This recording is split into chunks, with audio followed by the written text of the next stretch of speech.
มากินปนมะเขือหรือว่าแจวมะเขือนำกันเด้อแซ่บเด้อมาเด้อพ่อแม่พี่น้องมาเด้อทุกคนนี่มาอืมข้าวแรงมาเด้อข้าวแรงนำกันเด้ออืม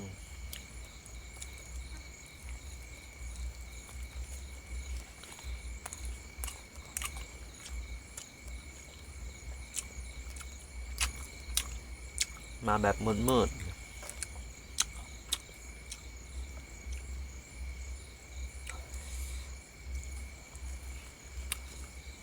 ปลาต๊กนี่ข้าวเหนียวตุ๋ย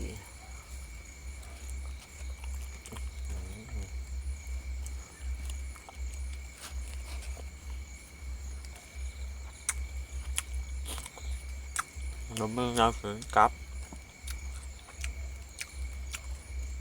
เป็นเตี้ยวมันนี่มาแบบใส่เดียวแจวมะเขือร้อนๆเลยนี่เด้อ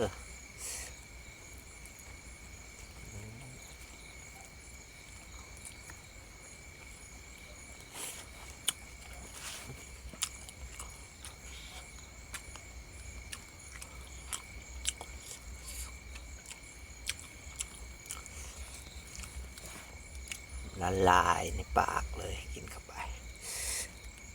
อืม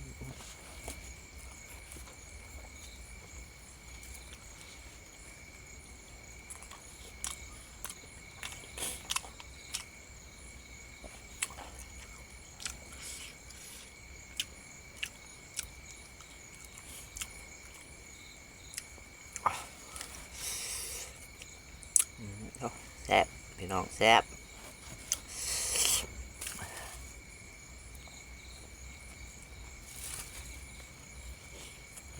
แบบเออ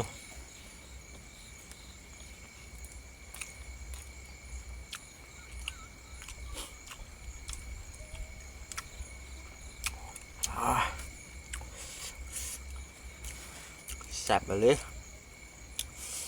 ตำเองอีกได้นี่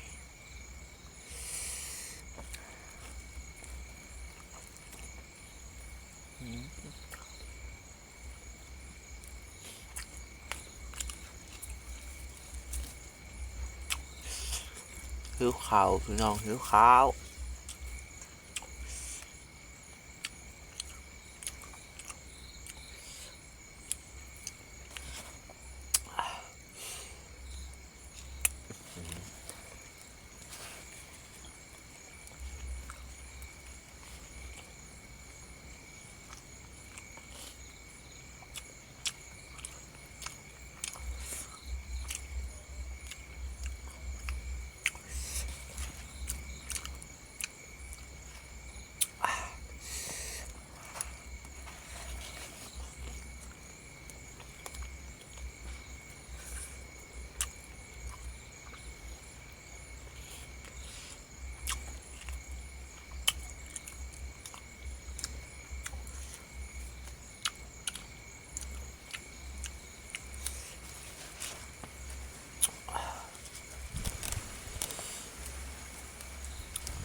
ช่วงนี้ก็เป็นอากาศหนาว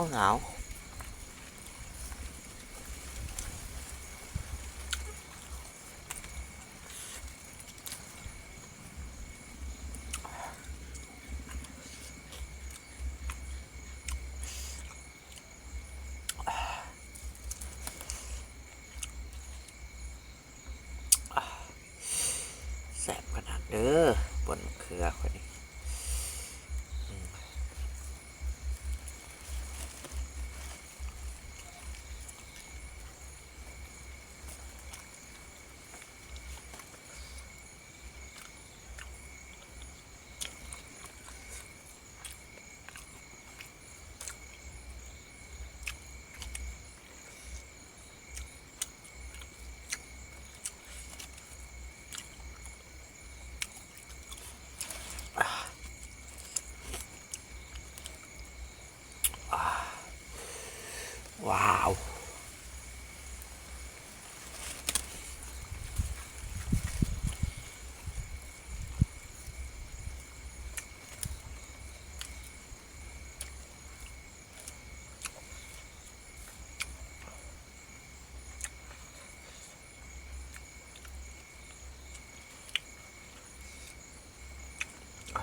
โอ้ยเข้ากันเหนียวเนาะ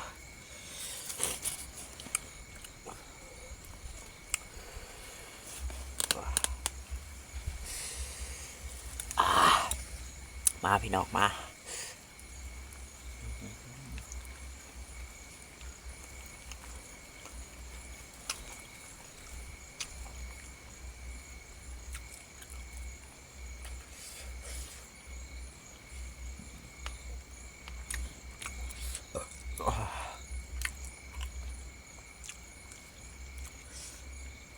ขับมาห้อน